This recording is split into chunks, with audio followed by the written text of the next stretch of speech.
Germany और दीगर सफारतखानों पर हमले अफसोसनाक, सिक्योरिटी यकीनी बनाना हमारा फ़र्ज़ है। सफ़ीरों को बुलाकर डीमार्च किया जाए। वज़ीर-ए-आज़म का विफाकी काबीना के इजलास से खिताब। शहबाज शरीफ ने कहा, हालिया दिनों में दहशतगर्दी में इजाफा हुआ। बलोचिस्तान और खैबर पख्तूनख्वा में दहशतगर्दी बढ़ी। फौज, पुलिस और सिविल फोर्सेज के जवानों ने जाम शहादत नोश किया। 9 मई वाले टोले को पूरी कौम जानती है। फ़लस्तीन में इंसानियत सोज मज़ालिम ढाए जा रहे हैं। इसराइल की जानिब से 40,000 फ़लस्तीनियों को शहीद किया जा चुका है। इसराइली हुकूमत पर सलामती कौंसिल की करारदादों का कोई असर नहीं हुआ। आलमी अदालत ने भी फ़लस्तीन में होने वाले मज़ालिम को बदतरीन करार दिया, जबकि पाकिस्तानी हुकूमत ने आस्ताना में SCO कॉन्फ्रेंस में इसराइली जारहियत के मामले को भरपूर अंदाज में उठाया।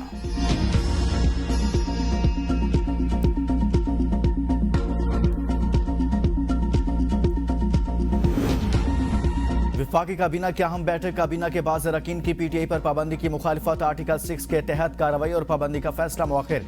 पीपल्स पार्टी अभी तक इस हवाले से फैसला नहीं कर सकी। तमाम इत्तेहादी जमातों से मुशावरत के बाद मामला दोबारा काबीना में पेश किया जाएगा।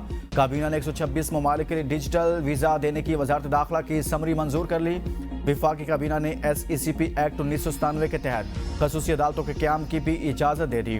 पाकिस्तान और डेनमार्क के दरमियान MOU पर दस्तखत की भी मंजूरी। निजकारी कमीशन के बोर्ड के अरकान की तादाद में इजाफे की मंजूरी। मतरूका वफ़ इमलाक बोर्ड के चेयरमैन की तैनाती की भी मंजूरी दे दी गई।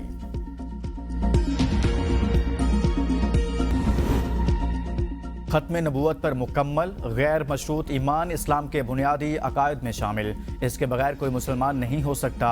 सुप्रीम कोर्ट ने मुबारकसानी नज़र केस में तहरीरी फैसला जारी कर दिया। पंजाब हुकूमत की नज़रसानी दरख्वास्त भी मंजूर। तहरीरी फैसले में कहा गया, आईन पाकिस्तान में भी खत्म नबूवत पर ईमान को मुसलमान की तारीफ का लाजमी जुज़ कहा गया। मजहबी आज़ादी का बुनियादी आईनी हक कानून, अमन आमा और अखलाक के ताबे है। खुद को अहमदी कहने वालों से मुतल्लिक मुजीबुर रहमान और ज़हीरुद्दीन केस के फैसले मौजूद हैं। अहमदियों के हवाले से वफाकी शरई अदालत और सुप्रीम कोर्ट फैसलों से इन्हरार मुमकिन नहीं। तहरीक इंसाफ के इलेक्शन तरमीम एक्ट के खिलाफ दरख्वास्त। इस्लामाबाद हाई कोर्ट ने लार्जर बेंच बनाने का इंदिया दे दिया। अटॉर्नी जनरल को नोटिस जारी, मुआवनत के लिए तलब कर लिया। वजारत कानून और इलेक्शन कमीशन से भी 10 रोज में जवाब तलब। वकील दरख्वास्त गुजार ने इस्तदा की कि हमारी इस्तदा है कि केस पर लार्जर या डिवीजन बेंच तश्कील दे दिया जाए। इस पर जस्टिस आमिर फारूक ने कहा कि दूसरे फरीक का जवाब आने दें, फिर देखेंगे। लार्जर बेंच बना दूंगा। अदालत ने केस 10 रोज बाद दोबारा समाअत के लिए मुकर्रर करने की हिदायत कर दी।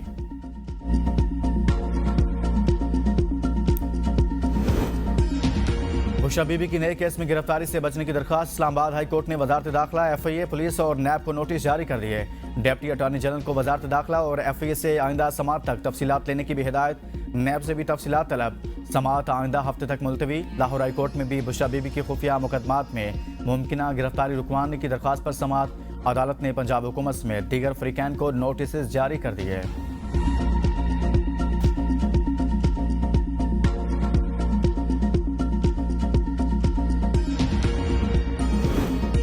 उमर अयूब, असद उमर, फवाद चौधरी समेत दीगर की अबूरी जमानतों पर समाअत। ATC अदालत लाहौर का पुलिस को आइंदा समाअत पर तफ्तीश मुकम्मल करने का हुक्म। जज ने रिमार्क्स में कहा कि आइंदा समाअत पर कोई मुलजिम गैर हाजिर न हो।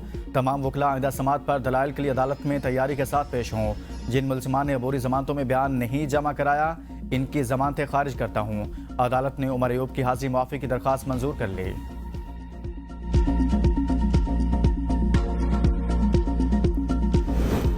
वज़ीर आला सिंध कहते हैं एक जमात को सिंध के अवाम की तरक्की पसंद नहीं। पीपल्स पार्टी दहाइयों से मौजूद मसाइल हल करेगी। बदीन में तकरीब से खिताब में मुराद अली शाह ने कहा कि सांगड़, उमरकोट और बदीन तक ड्रेन अंडरपास बनाया जा रहा है। महकमा आपाशी ने कहा है कि मंसूबा अगले साल तक मुकम्मल हो जाएगा। माजी में कई बार सिंध के लोगों को सैलाब का सामना करना पड़ा। हम मुतासरीन को तनहा नहीं छोड़ेंगे। पूरे सूबे में 21 लाख घर बनाए जा रहे हैं।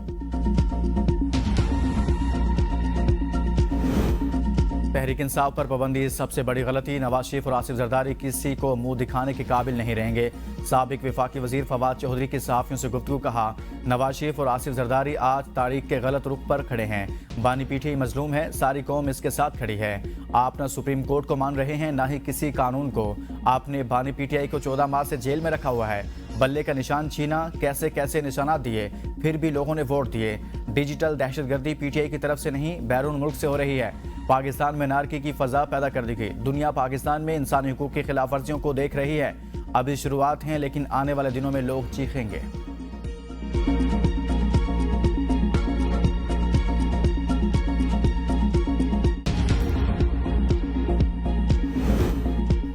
महंगी बिजली, भारी बिल, जमात इस्लामी और एमकेएम का आईपीपीज के साथ किए गए मुआहदे फौरी खत्म करने का मुतालबा। रहनुमा एमकेएम मुस्तफा कमाल ने मीडिया से गुफ्तगू में कहा, आवाम का सबसे बड़ा मसला बिजली और भारी बिल हैं। बिजली नहीं आ रही, बिल आ रहे हैं। कंपनियों को बिजली न बनाने के पैसे दिए जा रहे हैं। बिजली के बिलों पर भाई भाई को कत्ल कर रहा है। कैपेसिटी पेमेंट्स के साथ पाकिस्तान नहीं चल सकता। मुआहदे खत्म करेंगे तो बिजली फी यूनिट 20 रुपए पर आएगी।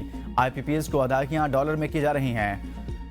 अमीर जमात इस्लामी हाफिज नेमो रहमान ने कहा कि लोड शेडिंग का बहाना बनाकर हमें आईपीपीज के हवाले कर दिया गया। हमसे वो पेमेंट भी ले ली जाती है जो बिजली हमने इस्तेमाल भी नहीं की होती। चंद लोगों को फायदा पहुंचाने के लिए इस तरह के मुआहदे किए गए हैं। 26 जुलाई का धरना रोकने की कोशिश की गई तो धरने को हुकूमत गिराने की तहरीक में बदल देंगे।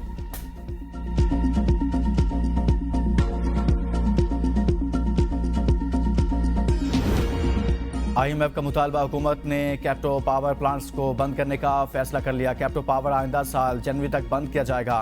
कैप्टो पावर प्लांट्स और वो बिजली घर हैं जो बड़े कारखानों में नस्ब हैं। कैप्टो पावर प्लांट्स गैस से ही बिजली पैदा करते हैं। इन पावर प्लांट्स को सस्ती गैस मिलती है। ये प्लांट्स हुकूमत और गैस सेक्टर के लिए नुकसान का सबब हैं।